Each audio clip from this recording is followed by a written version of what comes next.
She was seated at table 7, not table 1, not beside the podium where the flowers were freshest and the champagne was still cold, not beside the board members who had flown in from London and Lagos and Los Angeles to witness this night. She was at table 7, the table closest to the kitchen, where the sound of clattering dishware occasionally drifted through the swinging doors, placed there quietly, without explanation, as though someone had done the math and decided that this was precisely as much space as she deserved. Her name was on the invitation, Mrs. Vivian Wells. It was printed in embossed gold lettering, same as all the others. But only one other person in that room knew that her full legal name, the one buried deep in the trust documents, filed under a subsidiary most people had never heard of, was something else entirely, something that carried, across 18 years of deliberate, patient concealment, the weight of $44 billion. She did not look at Charles when he took the stage. She did not need to. She had known her husband's face for 12 years. She had memorized a particular way his jaw set when he was performing confidence he did not quite feel, and the way it relaxed when he actually owned a room. Tonight, watching him from her seat at table 7, she knew he owned this room completely. She could feel in the way the applause rose when his name was announced. Deep, rolling, and genuine. She could see it in the way Diana Cole adjusted her emerald gown as Charles passed, reaching up briefly to touch his sleeve before catching herself, then looking down at the white tablecloth as though she had merely been smoothing the fabric of her own sleeve. The gesture was so practiced, it almost looked innocent. Almost. Vivian lifted her water glass and took a single, slow sip. The ballroom of the Ashmore Grand Hotel was filled with 600 of the most powerful people in American media. The walls were draped in midnight blue silk. The chandeliers overhead were original, cast iron and Venetian crystal, commissioned in 1924, each one holding 240 candles that cast the room in a warmth that looked, from certain angles, like gold light falling through cathedral glass. This was the 25th anniversary celebration of Meridian Media Group, the company that had reshaped the landscape of global news, entertainment, and digital publishing. $44 billion in total valuation as of last quarter, 18 television networks, 41 digital properties, broadcast licenses on 4 continents, a staff of 32,000 people, and Charles Wells, standing at the podium in his custom charcoal suit, was about to tell every single person in that room exactly who was responsible for all of it. He cleared his throat. The room went quiet. Vivian set down her water glass. 25 years ago, he began, his voice carrying the low, polished cadence of a man who had spent a lifetime learning how to sound like he belonged at the front of every room he entered, a vision was born. And tonight, I want to take a moment to acknowledge the person who brought that vision to life. He paused. His eyes swept the room. They did not land on table 7. Diana, he said, his voice softening into something that was supposed to sound professional but felt, to every person at the tables nearest the stage, like a lover's breath. Diana Cole, my partner in strategy, in vision, and in purpose. Meridian Media is what it is tonight because of her. The applause started slowly, then built. At table 7, Vivian placed both hands flat on the white linen tablecloth. Quietly, deliberately, the way a woman places her hands when she is deciding, with complete and total clarity, that the patience she has carried for a very long time has just met its final limit. She did not cry. She did not stand. She did not whisper to the colleague beside her or reach for her phone or let a single flicker of emotion cross her face. She simply sat there, hands flat on the cloth, and she listened to the room applaud the woman her husband was sleeping with for the company that Vivian's own blood had built. And she thought, not for much longer, to understand what happened in that ballroom and what came after, you must first understand who Vivian Okafor Wells was before the world, including her own husband, decided she was nobody in particular. She was born in Atlanta, Georgia, the only child of Emmanuel and Josephine Okafor. Her father had arrived in the United States from Lagos at the age of 23 with a degree in economics, $40 in his wallet, and a certainty about the world that most men only discover late in life, if ever. Emmanuel Okafor was not a man who believed in luck. He believed in structure, in leverage, in the long game. He worked as a financial analyst for 11 years, saved with a discipline that bordered on ascetic, and in 1998, He used every dollar he had saved, and several he had quietly borrowed from a small circle of investors who trusted his instincts, to purchase a struggling regional radio network that no one else wanted. He renamed it Meridian. He told Josephine it was because the meridian was the line from which all directions were measured. He said if they built it right, every conversation in media would eventually pass through their hands. He was not wrong. By the time Vivian was 12 years old, Meridian owned 3 radio stations and a small cable channel.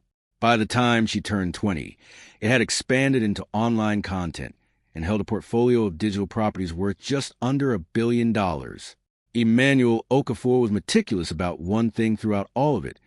He kept his name off the public documents wherever the law allowed, not because he was hiding.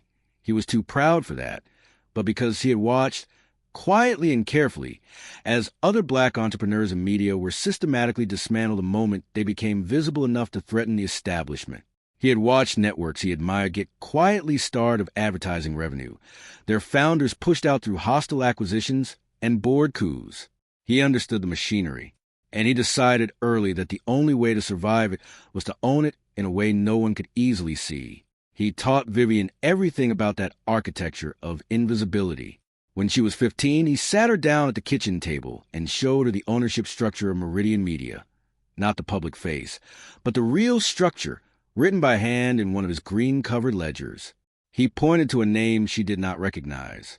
Vela Holdings, LLC. He told her it was her name, that it had always been her name, that the day she turned 25, the controlling interest in Meridian, structured through Vela and 2 subsidiary trusts, would formally transfer into her hands, with a board-level governance mechanism that ensured no single executive could override the founding shareholders' authority. "Why are you telling me this now?" she had asked. He had looked at her for a long moment before answering. "Because I want you to know what you are before the world tries to tell you what you aren't." Emmanuel Okafor died quietly, in his sleep, of a heart attack, 6 months before Vivian's 25th birthday. He never saw the transfer complete, but his attorneys did, and in the weeks following his funeral, while Vivian was still raw with grief and barely sleeping, a man named Harlan Adewale, Emmanuel's chief counsel and a family friend since Vivian was 8 years old, placed a full documentation of her ownership in front of her, walked her through every line, and made her memorize the access codes to secure trust records that were held in 3 separate legal jurisdictions. "Your father was very specific," Harlan told her. "He said to tell you, the silence is a strategy. Hold it until you need it." Vivian was 25. She was grieving. She was brilliant. And she held it. She met Charles Wells the following year. Charles was everything that made sense on paper. He was handsome in a clean, structured way, the kind of man who fit naturally into tailored suits in conference rooms. He had an MBA from Wharton, a track record in media consulting, and a confident ease in social spaces that Vivian had always found genuinely charming. He did not talk too much. He laughed at the right moments. He asked her questions and seemed to actually listen to the answers. They dated for 2 years. He proposed at a small dinner at a restaurant she loved, not a grand public spectacle. She said yes. What she did not tell him, and what her father's training had conditioned her, with quiet precision, never to volunteer, was the full truth of her financial position. Charles knew she came from a family that had done well in media. He knew her father had founded Meridian. What he did not know was the structure of the ownership, or the depth of her control over it. He assumed, as people often do when a woman appears quiet and gracious in rooms full of loud, ambitious men, that she was adjacent to power rather than its source. 3 years after their wedding, Vivian quietly arranged, through Harlan and the Meridian board, with zero public announcement, for Charles to be elevated to the CEO position. His consulting background was legitimate. His public-facing skills were real. She had believed, then, that she was building something together with the man she loved, that the structure of hidden ownership was simply a continuation of her father's principle, not a symptom of marriage that was already beginning to quietly fracture at its foundation. She had been wrong about that. By the time Charles had been CEO for 5 years, Meridian's valuation had crossed $20 billion, and had begun to believe, fully, completely, without question, that the company was his. And Vivian, sitting quietly at his side at dinners and board retreats and charity galas, watching and listening and learning everything she needed to know about the direction of the wind. Let him believe it. She was 37 years old. She wore black pearls and said very little in public, and read every quarterly report before it was released. She had her father's green-covered ledger on her desk at home, in a locked drawer that Charles had never once asked about. She was the kind of woman that powerful men overlook. That was the most dangerous thing about her. Diana Cole had joined Meridian Media as head of strategic development 14 months ago. She was 33 years old and made no secret of her ambitions.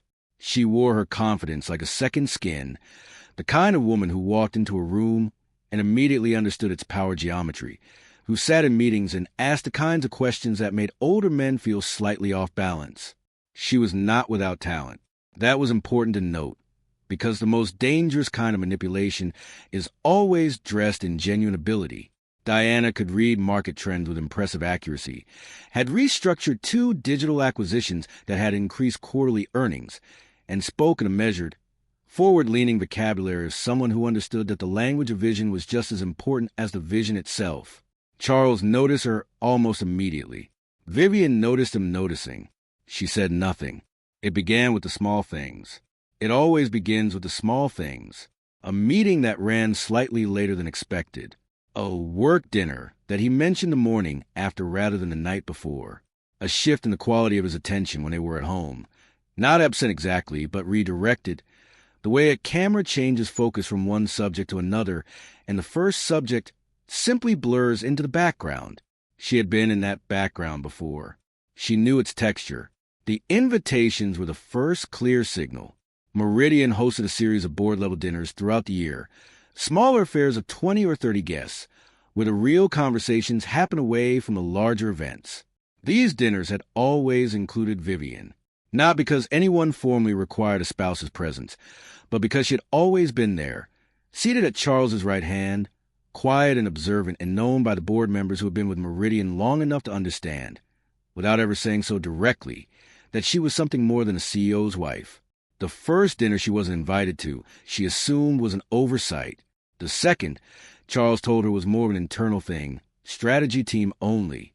The third, she noticed that the photograph posted on Meridian's internal communications page the following Monday morning showed Diana Cole seated at Charles's right hand, leaning slightly toward him, laughing at something the two of them shared that was not visible in the frame. Vivian studied that photograph for exactly 4 seconds.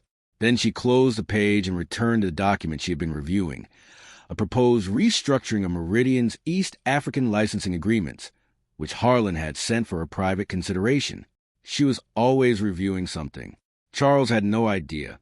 At a public event 3 months later, a mid-year media industry luncheon, a journalist named Preston Ward, who covered the entertainment and media beat for a national outlet, approached the table where Vivian was seated. Preston was affable in the way journalists become when they are genuinely curious rather than professionally predatory. He sat down across from her and said, "You know, I've been covering Meridian for 8 years, and I don't think I've ever actually sat down and talked to you." Vivian looked at him calmly. "That's probably because no one usually introduces me by name." Preston laughed, assuming she was being self-deprecating. "Well, you're Charles's wife. Everyone knows who you are." "They know whose wife I am," she said. "That's a different thing." Preston paused, studying her face. She gave him nothing to read. He moved on, but the exchange stayed with her because it was precise. It crystallized in the space of 6 words, something that had been growing inside her like a stone, quietly accumulating weight. The world around her, the world her father had built, the world that her hidden name controlled, had neatly and efficiently replaced her identity with a relationship. She was not Vivian Okafor, the daughter of Emmanuel, the controlling interest behind one of the largest media empires on Earth. She was Charles Wells's wife, the woman at the table, the quiet one, the invisible one. At home, the erasure continued in smaller, sharper ways. One evening, Vivian was reviewing a presentation on Meridian's upcoming broadcast expansion into 3 West African markets, a project that she had, through Harlan and the investment trust, quietly helped structure over the previous 18 months. Charles came home late, and dropped his jacket over the arm of the couch, glancing at the documents spread across the dining table. "What are you looking at?" he asked. "The West Africa expansion," she said. He picked up one of the pages, scanned it briefly, and set it back down. "Where did you get those?" "I have my sources," she said simply. He looked at her for a moment with an expression that was not quite condescending, but contained the seeds of it, the way a surgeon might look at someone who announced they'd been reading medical journals. Impressed enough to acknowledge, dismissive enough not to engage. "It's a complex initiative," he said, loosening his tie as he walked toward the kitchen. "Diana's been leading it. She's been absolutely extraordinary on this one." Vivian did not respond. She picked up the page Charles had put down, straightened it carefully against the others, and returned it to the stack. Diana's been leading it. The West Africa expansion had been Vivian's concept. She had identified the market opportunity in 2019, brought it to Harlan, had it quietly seeded through the trust advisory structure, and watched it take shape over 4 years of careful board positioning. Diana had been assigned a project 11 months ago. She had executed portions of the strategy well. But the architecture of the idea, the map, the foundation, the original vision, belonged entirely to the woman Charles had just dismissed in the conversation by walking away to get a glass of water. Vivian sat with that for a long time after he went to bed. She did not feel rage. She was not built for rage. What she felt was something colder and more durable. The hardening of a decision that had already begun forming months before, slowly and inevitably, like a fault line that has been shifting underground for years before the earth finally moves. She walked to her study. She unlocked the bottom drawer of her desk. She placed her hand on the green-covered ledger, her father's handwriting still faintly visible on the inside front cover, and she held it there for a moment in the dark. Then she picked up her phone and sent a single message to Harlan Adewale. "I need you to begin a full audit of the governance documentation, particularly the emergency disclosure provisions. I want everything reviewed and ready." Harlan's reply came within minutes, despite the late hour.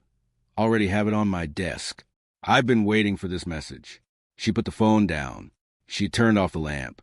In the dark of her study, surrounded by the evidence of everything she was, and everything her father had trusted her to protect, Vivian Okafor-Wells made peace with what was coming. The 25th anniversary gala was Charles's night. He had been planning it for 8 months. He had personally reviewed the venue, the guest list, the seating chart. He had hired a speechwriter, then discarded the draft and rewritten the speech himself. He had overseen the design of the commemorative program, a glossy, 30-page document featuring photographs of Meridian's history, its key milestones, its defining moments of growth and cultural impact. The program included photographs of every major figure in the company's story. Vivian's name did not appear in it once, not as a founder's daughter, not as a board-adjacent figure, not even in the standard acknowledgments section that most anniversary programs include as a courtesy. Charles had simply not thought to include her, or he had thought about it and decided it was unnecessary. She was never entirely sure which of those possibilities was more telling. She noticed it 2 days before the gala, when the draft of the program was left on the kitchen counter along with the dry cleaning receipt. She picked it up, flipped through it carefully and slowly, searching her own name in every line of text, and found nothing. She set it back on the counter with the same practiced precision with which she did everything. No crease, no bend, positioned exactly as it had been. She called Harlan that afternoon, not about the program, about the disclosure documents. "Tell me the timeline again. Walk me through every step." He walked her through it 3 times. She listened without interrupting, asking only 2 questions, both of them specific and procedural. When he was done, she thanked him and ended the call. On the night of the gala, she wore a deep burgundy gown, structured, understated, impeccably cut. She wore the black pearls her father had given her mother on their wedding day, and that her mother had passed to her.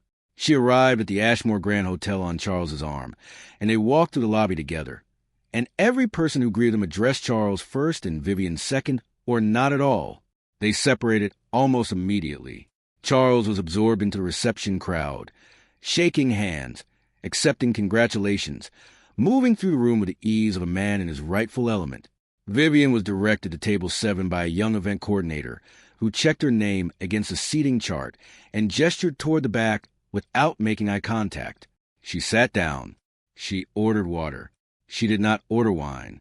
She watched the room for 2 hours with the quiet attention of someone who has always watched rooms, who learned from her father that the most important information is never spoken in speeches. It is visible in the gap between what people say and where they choose to stand. And what she saw, across those 2 hours, was a portrait she had long suspected but now saw rendered in full and unmistakable clarity. Charles and Diana moved through the room in synchrony. They were never touching. They were too careful for that, in a public space of this size. But there was a gravitational quality to their proximity, a way that his body oriented toward hers when they were within range, a way that her smile shifted into something private and specific when it was directed at him. They spoke to others as a unit. They received guests as a unit. When a photograph was taken of the Meridian executive team, Diana stood at Charles's right hand. The space at his left was occupied by the CFO. Vivian sat at table 7. When Charles finally took the stage, the room fell into a hush that was almost reverent. He stood at the podium with the quiet command of a man who had grown accustomed to being the first name in every sentence, and he began to speak about Meridian's journey. The early years, the growth, the setbacks, the triumphs. He spoke well. He always spoke well. Vivian had always acknowledged that. And then came the moment. But tonight, he said, his voice shifting into something warmer and more deliberate, I want to do something I have not done enough of. I want to give credit where credit is truly, genuinely due. He paused, and the room leaned forward almost imperceptibly. Meridian is not a building. It is not a logo. It is not a balance sheet. His eyes found Diana across the room. It is a vision, and for the past 14 months, the single most important visionary in this company, the woman who has brought strategic clarity, creative direction, and genuine brilliance to everything we have built, has been Diana Cole. He extended his hand toward her table, palm up, as though presenting her to the room. Diana, everything Meridian is today, the growth, the expansion, the market, position, that is your legacy as much as it is anyone's. Thank you. Diana stood. The room gave her a standing ovation. She pressed a hand to her chest, looked at Charles with an expression of performed humility, and mouthed the words, thank you. Vivian did not look at Diana. She did not look at Charles. She looked at the white tablecloth in front of her, and she breathed, steadily, evenly, without visible effort, and she pressed her 2 hands flat against the linen. She heard the applause as though it were coming from a very great distance. She heard the way you hear a noise in a dream just before you wake. Present but not quite real, significant but not yet processed. Her face was still. Her posture was still. The woman beside her at table 7, a publicist named Renata, who had worked in Meridian's communications department for 6 years and who had known Vivian peripherally for almost as long, leaned in and placed a hand briefly on her arm. Vivian, Renata said softly, her voice carrying a careful weight. Are you all right? Vivian turned her head and looked at Renata with an expression so composed, so completely gathered into itself, that Renata later told her sister it was the most unsettling calm she had ever seen on another human face. I'm perfectly fine, Vivian said, and then, enjoy your dinner.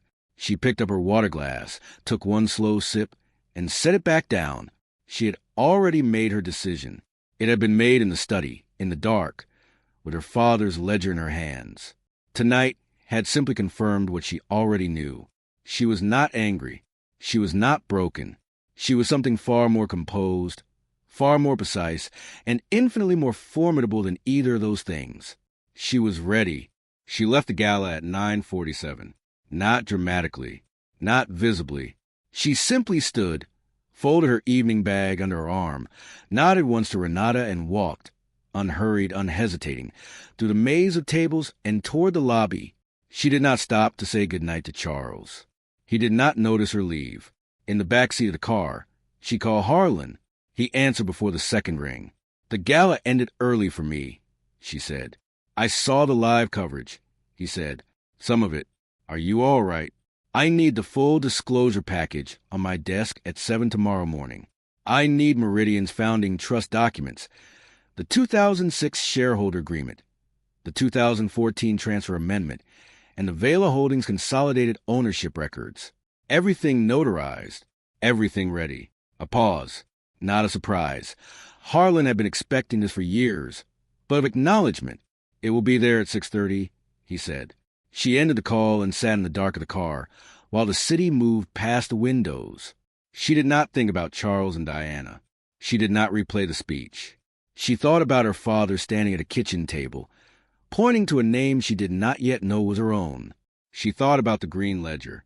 She thought about the way of the thing you carry for so long that it becomes part of your body, not a burden but a foundation, as structural as bone. She slept for 5 hours.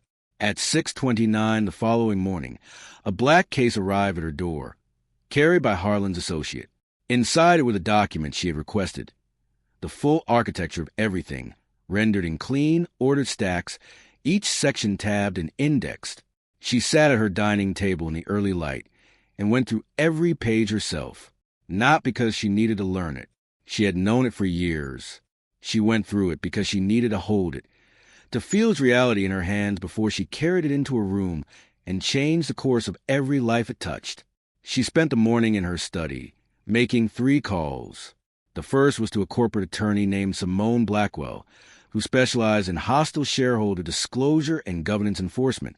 Simone had been Vivian's personal counsel since she was 26, a relationship structured entirely apart from Meridian's official legal team, who reported to Charles and the board. Simone was 61 years old, had testified in front of the Senate Finance Committee twice, and was described by a profile in a legal industry publication as the woman corporations fear more than regulators. Vivian walked her through what she needed. Simone asked 4 questions. Vivian answered all 4. When do you want to move?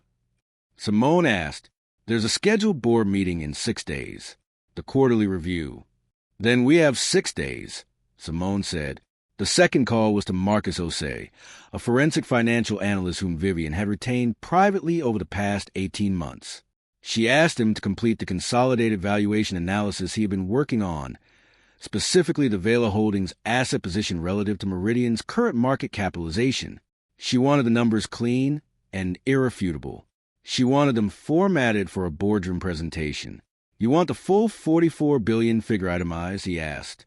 I want every subsidiary, every holding, every trust account, every licensing agreement, she said, in plain language that any board member can follow without a finance degree.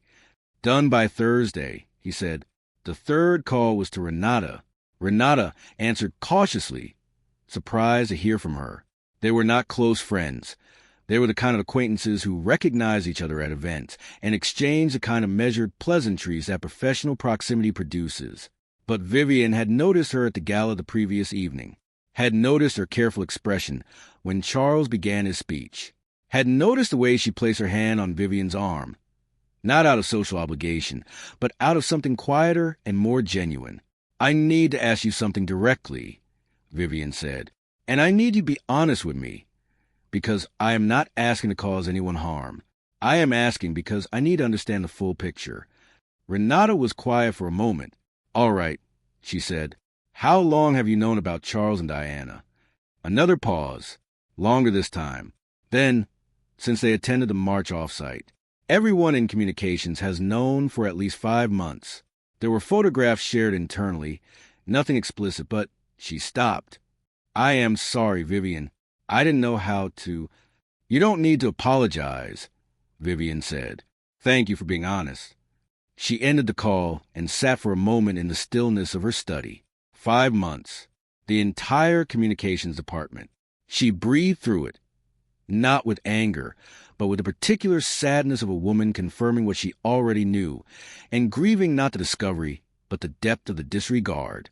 Then she stood up, smoothed the front of her blouse, and began to prepare. Over the next 5 days, she moved with the measured precision of a woman who had been trained by a man who understood that power exercised recklessly is power squandered.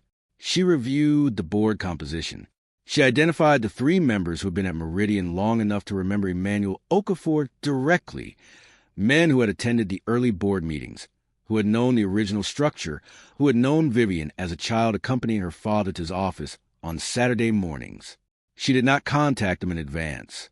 She did not need their support in order for the disclosure to be legally binding, but she thought about them and she thought about what her father would have said about the importance of people who remember where things come from.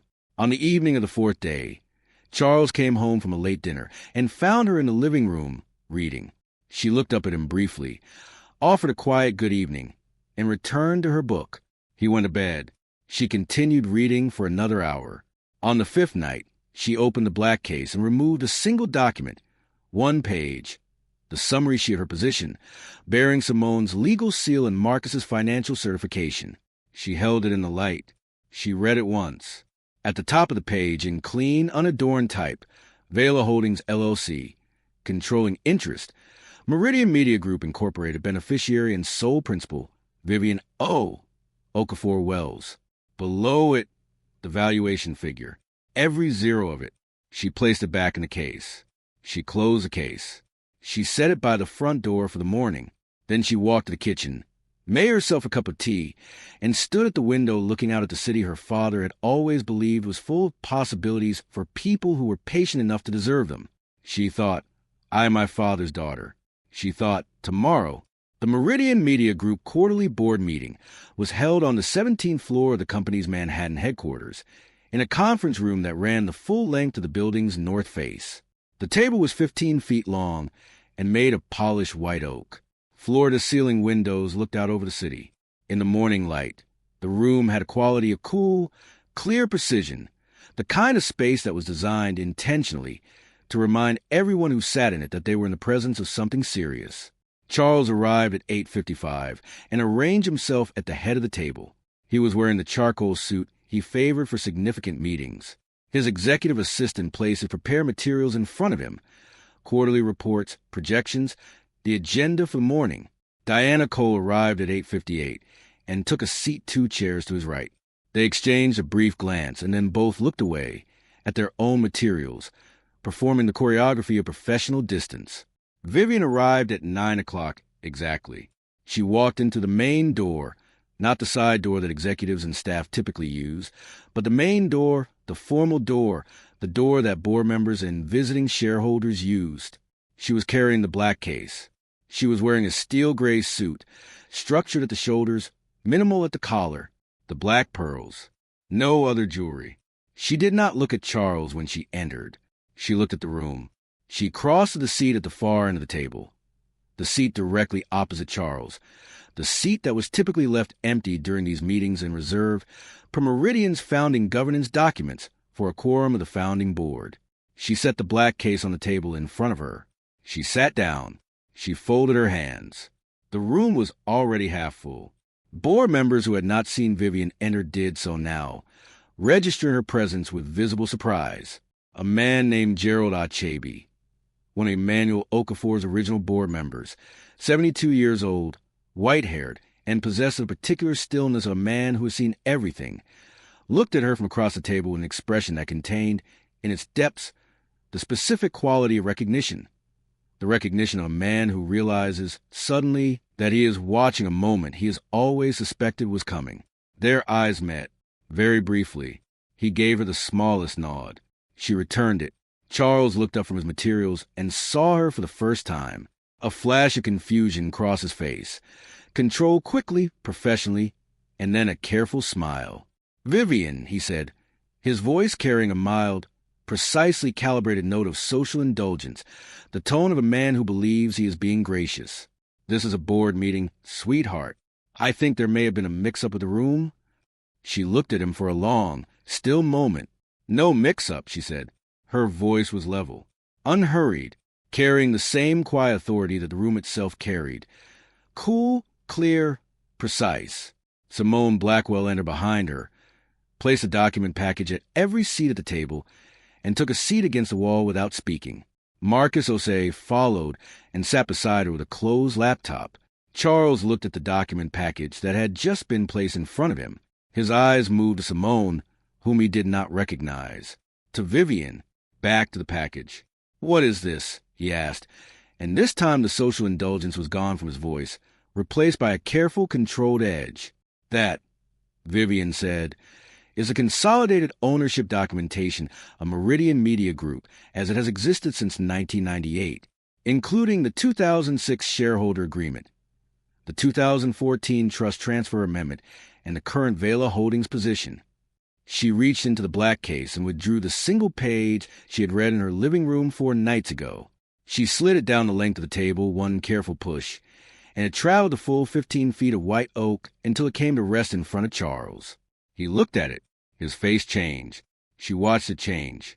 She watched the moment when a man who has lived inside a story for 12 years, a story about himself, about his company, about his power and his vision and his legacy, encounters, for the first time, the actual text of a different story, a truer one.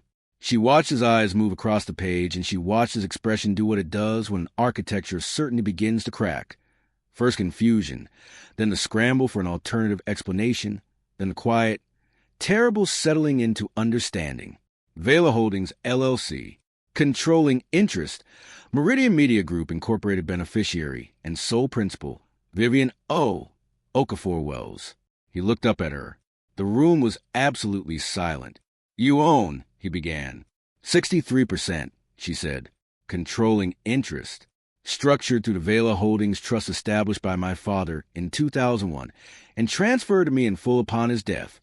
The legal documentation is in front of every board member at this table. Simone Blackwell is here to answer any governance questions.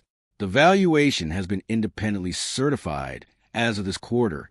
She did not raise her voice. She did not stand. She sat at the far end of the table in her steel gray suit with her hands folded, and she let every word land at its own pace, with its own weight. Charles was still looking at her. His color had shifted. Something behind his eyes was working very hard. "Vivian," he said slowly, "you need to tell me what this—" "I am telling you," she said. "I am telling the board. This is a formal notice of shareholder disclosure, filed today under Article 12 of the Founding Governance Agreement, which allows a controlling interest holder to formally identify themselves to the board of directors at any quarterly meeting, with binding legal effect. Simone can confirm the procedure." "That's correct," Simone said from the wall, without elaborating. Diana Cole had not moved. She was sitting 2 seats to Charles's right, and she was completely still, her composure intact, her face carefully neutral, but her hands pressed together on the table in front of her in a way that was not quite natural. Her eyes moved from Vivian to Charles to the document in front of her and back to Vivian, and in that movement was the first visible crack in a woman who had spent 14 months operating in a room she believed was hers. Gerald Achebe spoke from across the table. His voice was calm and deep, and carried the weight of a man who had served on this board longer than anyone else in the room. "Vivian," he said, and the word itself carried a different weight than when Charles had said it. It carried recognition, and something that approached reverence. "On behalf of Founding Board, I want to say, your father told us this day would come. He told us you would know the right moment. I believe he was right. The silence that followed was not empty. It was full, dense with the weight of 12 years of accumulated assumption, 12 years of a man crediting himself for a story he had not written, 12 years of a woman carrying her name like a secret and her power like a promise." Vivian looked at Gerald. She held his gaze for a moment. "Thank you," she said. She did not look at Charles again until the meeting had continued for 30 minutes. Through the formal confirmation of her disclosed position, through Simone's procedural walkthrough, through the board's acknowledgement of the governance implications, and when she finally turned her eyes to him, there was nothing in her expression that resembled victory. There was nothing that resembled vindication. There was simply the quality of a woman who was exactly where she is supposed to be, doing exactly what she was prepared to do, carrying her father's legacy with the full weight of both hands. Charles was looking at the table. Diana had gathered her materials and excused herself at the 40-minute mark, citing a prior commitment. No one objected. No one pursued. The room slowly, gradually, realigned itself around the new truth at the end of the table. The story did not stay in the boardroom. It never does. When the boardroom contains 32 people in a document that rewrites the understood history of a $44 billion company. By the afternoon of the same day, the information had reached Meridian's communications team, and by evening it had reached the financial press. Harlan had prepared for this. The disclosure had been structured with enough legal precision to be unambiguous and undeniable, and the financial certification was detailed enough to preempt any serious challenge. What it could not preempt was the story itself. The narrative that took shape in the hours and days that followed, carried by journalists and analysts, and a particular ecosystem of media industry gossip that moves with the speed and irreversibility of fire. The story was simple. It did not require embellishment. The founding family of Meridian Media, the daughter of Emmanuel Okafor, who had built the company from a regional radio acquisition in 1998, had been a controlling shareholder for nearly 2 decades. Her husband, installed as CEO through the trust governance structure, had operated the company's public face without knowledge of the full ownership picture. At the company's 25th anniversary gala, he had publicly credited his head of strategic development with the company's vision and success, a speech that, in the light of the following morning's disclosure, read as something between irony and indictment. The financial press focused on the governance story, the structure of hidden ownership, the legal architecture of the Vela Holdings Trust, the implications for Meridian's board accountability. They were precise and analytical. They spoke to corporate lawyers and governance experts and produced long, careful articles about shareholder disclosure law. The general press focused on something rawer, on the image of a woman seated at table 7, on the 12 years of silence, on the gala speech that had placed a mistress at the center of an empire that a wife had quietly owned and protected and grown. The commentary that followed was not gentle. Charles released a statement through his publicist within 48 hours. It was 3 paragraphs long and notable primarily for what it did not contain. There was no apology to Vivian. There was no acknowledgement of the personal dimension of what had transpired. The statement focused entirely on professional governance aspects, expressed his full respect for the board's process, and stated a commitment to a smooth transition period. It was the statement of a man managing a corporate situation, not a husband reckoning with the weight of 12 years. It did not land well. Within the week, the Meridian board, guided by the governance provisions that Simone had outlined and that the founding documents had always contained, initiated a formal review of the CEO position. The review was procedurally standard and legally appropriate. It did not require a vote of no confidence, merely a review, but the outcome was visible from the first day. Charles had been an effective public CEO. He had executed strategies and managed relationships and grown the company's visible profile impressively. But the structural authority of the company had never been his to begin with, and the board, faced now with its actual controlling shareholder, understood very clearly where the center of gravity had always resided. Charles resigned on a Thursday. The statement this time was shorter. 2 paragraphs. His publicist sent it at 6 in the morning. Diana Cole's exit was less formal, but no less complete. Her contract came up for its standard annual review within 30 days of the board meeting. Vivian did not need to intervene. The review was handled by the executive committee, as all such reviews were. Diana resigned before it concluded, citing personal reasons and new opportunities. She left with her severance intact and her professional reputation in the particular kind of quiet damage that does not appear on a resume but is felt in every room she would subsequently enter.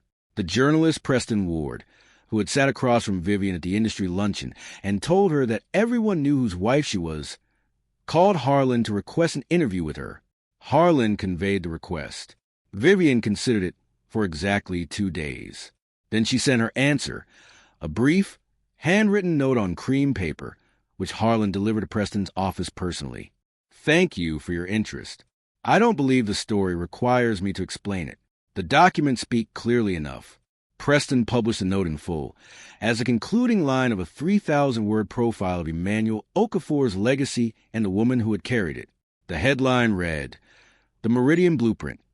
What happened when the real owner came to the table?" Renata read the article in full and sent Vivian a message. "I knew who you were. I should have said it louder." Vivian replied, "You placed your hand on my arm in a room full of people who didn't. That was enough." Gerald Achebe called her on the day Charles's resignation was made public. He did not talk about the governance structure or the financial implications or the transition timeline. He talked about Emmanuel, about a Saturday morning 30 years ago when Emmanuel had brought a 12-year-old girl to a board meeting and introduced her to the room not as his daughter, but as a future colleague. About how Emmanuel had said, then and many times after, that the most powerful person in any room is usually the one people have already decided to overlook. He would be so proud. Gerald said, and his voice carried the weight of age and memory and the particular grief of an old man watching a story he has always known conclude exactly as it was meant to. Vivian was quiet for a moment. He already was, she said.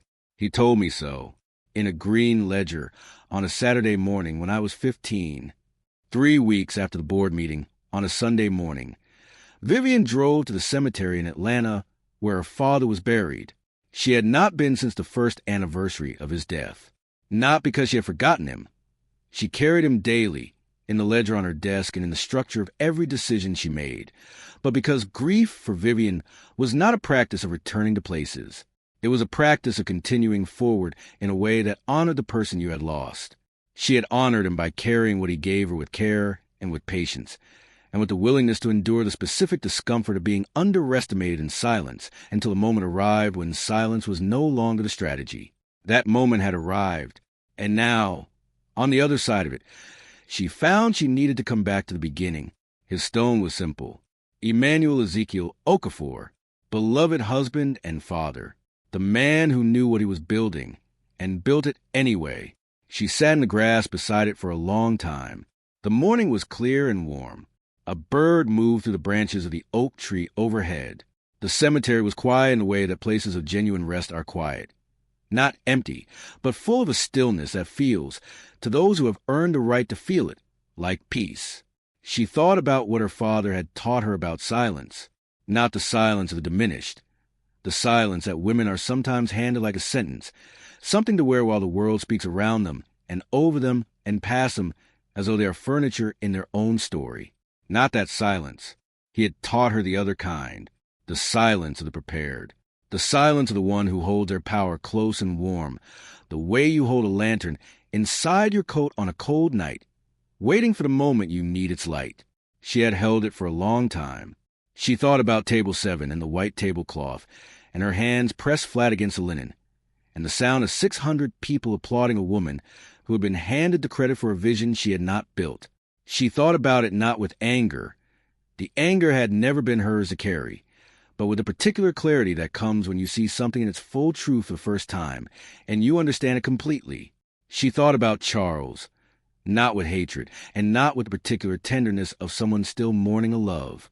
She thought about him the way you think about a choice you made at a time when you knew less than you know now. She did not regret him entirely. She did not absolve him. She simply placed him in the right position in the narrative of her own life, the way her father had taught her position everything, accurately, without distortion, and without more weight than the facts required. And she thought about her own name, Vivian Okafor Wells, the name on the trust documents, the name in the boardroom, the name on the disclosure filing that had changed the shape of a $44 billion company in a single morning, the name her father had whispered over a green ledger when she was 15 years old and told her to hold like a lantern until she needed it. It had never been a secret, not really. It had simply been waiting for her to use it. There is a particular kind of dignity that cannot be given and cannot be taken. It is not conferred by title or applause or the approval of rooms full of powerful people. It is built quietly and slowly in the hours no one witnesses, in the studying and the preparing and the sitting with father's ledger in a locked drawer and knowing, without performing the knowing for anyone, exactly what you are and what you are worth. It lives in the patience of a woman who does not raise her voice because she does not need to, who does not fight for a seat at the table because she has always known she owns the table. Vivian placed one hand on her father's headstone, the way she had placed her hands on the linen tablecloth of the gala and on the oak table in the boardroom, deliberately and with complete presence. I held it, she said. The oak tree moved above her. The morning stayed clear and warm. She stood, smoothed the front of her coat, and walked back to her car with the unhurried, unperformed ease of a woman who had completed something she began a long time ago and arrived, at last, at the other side of it intact. The green-covered ledger was still in her desk drawer. One day, she thought, she would show it to someone who needed to know what they were before the world told them what they weren't. She already knew what she would say when she did. The silence is the strategy. Hold it until you need it, and then you are what you are long before anyone else discovers it. Make sure you know it first.